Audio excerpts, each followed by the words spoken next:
Hello friends, इयत्ता 6वीचा हिंदीचा पाठ बघणार आहोत आपण। तर पाठ हा आहे 8वां। पाठ का नाम है टीटू और चिंकी। लेखक है डॉक्टर विमला भंडारी। पाठ का परिचय है। एक पेड़ के खोखल में टीटू गिलहरी अपने बच्चों के साथ रहती थी। उसी पेड़ की शाखाओं पर घोंसले में चिंकी चिड़िया व उसके बच्चे रहते थे। दोनों में अच्छा प्यार था, परंतु जब बच्चे बड़े होने लगे तो उनमें लड़ाई होने लगी। दोनों के बच्चे चाहते थे कि दूसरा परिवार वहाँ से सदा के लिए चला जाए। पेड़ के नीचे बिल में दोनों का शत्रु एक सांप रहता था, जो इनके झगड़े से लाभ उठाना चाहता था। अंत में दोनों परिवारों ने मिलकर सांप का सामना किया और यह साबित किया कि एकता में शक्ति होती है। पाठ को समझने से पहले हम इस पाठ में जो शब्द दिए हैं वो शब्द समझेंगे। शब्द वाटिका नए शब्द है। खोखल का मतलब है पेड़ के तने में बना हुआ बड़ा छेद और किंवा कोटर। बसेरा घर किंवा आवास। परेशान त्रस्त। आसमान आकाश। मौका अवसर। तना पेड़ का निचला भाग। और मुहावरा भी आया है एक और एक 11 होते हैं। इसका मतलब है एकता में शक्ति होती है। पढ़ो, समझो और लिखो। परिचय। आप संवेदना से कहानीकार, मन से बाल साहित्यकार और सक्रियता से सामाजिक कार्य करता है। प्रस्तुत कहानी में यह बताया है कि हमें सदैव मिलजुल कर रहना चाहिए तथा संकट के समय एक दूसरे का साथ देना चाहिए। चलो अब पाठ को रीडिंग करेंगे। टीटू, गिलहरी और चिंकी चिड़िया दोनों पड़ोसीन थी। टीटू का घर पेड़ की खोखल में था और चिंकी का घोंसला पेड़ की शाखाओं पर। चिंकी जब दाना चुगने जाती तब टीटू सभी बच्चों का ध्यान रखती। एक दिन बच्चे आपस में झगड़ने लगे। टीटू के बच्चों का कहना था कि पेड़ उनका है। चिंकी के बच्चे भी यही बात दोहरा रहे थे कि पेड़ उनका है। लड़ते लड़ते बच्चों में झगड़ा बढ़ गया। हम पड़ोसी हैं, हमें मिलजुल कर रहना चाहिए। टीटू उन्हें समझाने लगी, किंतु माँ चिंकी चिड़िया के बच्चे फलों को जूठा कर देते हैं। भला हम जूठे फल क्यों खाएं, जबकि पेट हमारा है। टीटू के बच्चे मिंटू ने कहा, तुम कैसे कह सकते हो कि यह पेड़ तुम्हारा है।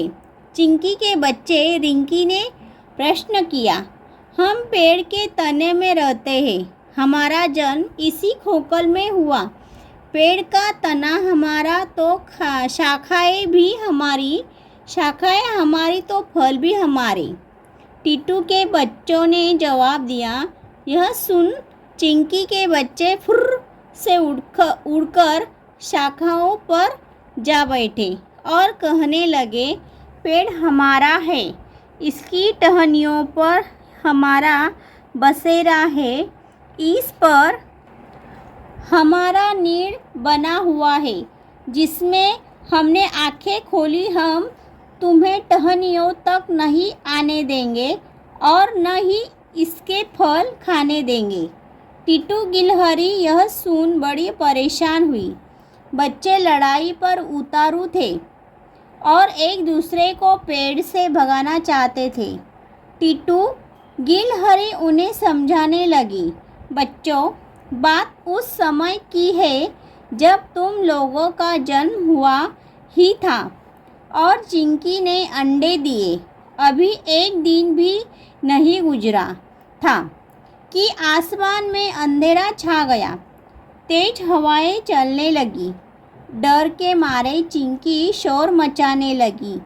उसे डर था कि शाखाएं हिलने से उसका घोंसला नीचे गिर जाएगा। फिर उसमें रखे अंडे भी गिरकर फूट जाएंगे। तब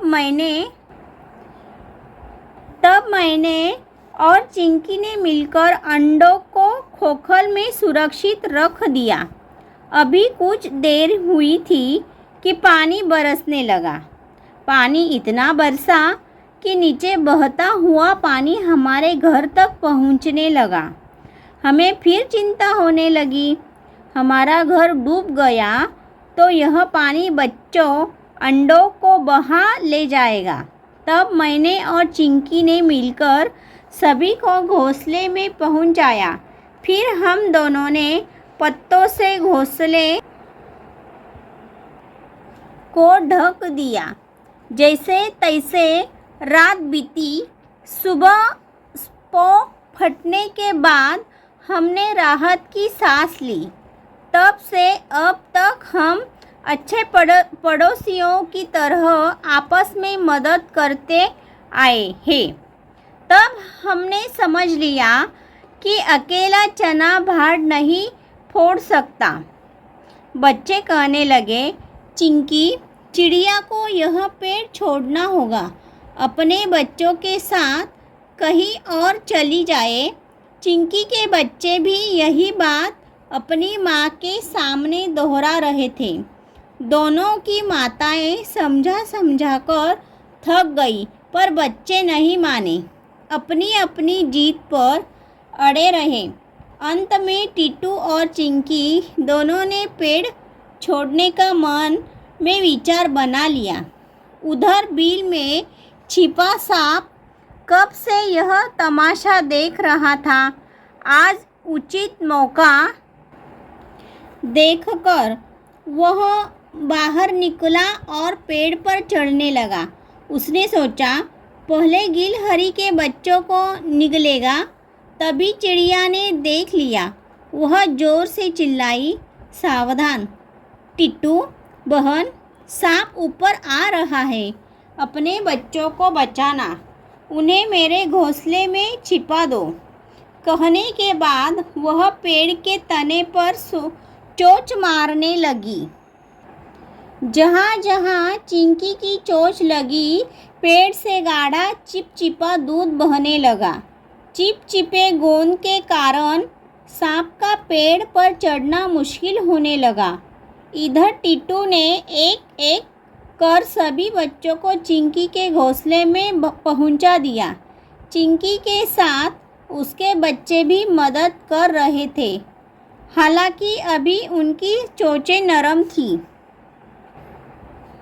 थर हारकर सांप वापस बिल में लौट गया। टिट्टू और चिंकी के बच्चों ने एकता की ताकत को देख लिया था और साथ ही में पड़ोसी धर्म को भी समझ लिया था। अब उन्हें माँ के समझाने की ज़रूरत नहीं थी। वे जान गए कि 1 और 1 11 होते हैं। अब इस पाठ का परिचय देखा और पाठ का रीडिंग किया। अब इधर दिया है भाषा की ओर। विराम चिन्ह रहित अनुच्छेद में विराम चिन्ह लगाओ। तो अभी इसमें सब विराम चिन्ह लगाकर दिए हैं, तो मैं सिर्फ पढ़ती हूँ। काबुली वाले ने पूछा, बिटिया अब कौन सी चूड़ियाँ चाहिए? मैंने अपनी गुड़िया दिखाकर कहा, मेरी गुड़िया के लिए अच्छी सी चूड़ियाँ दे दो, जैसे लाल, नीली, पीली। तो यह अनुच्छेद काबुली वाला कहानी से है। यह योग्यते विराम चिन्ह दिए गए हैं, तो यह लिखना है।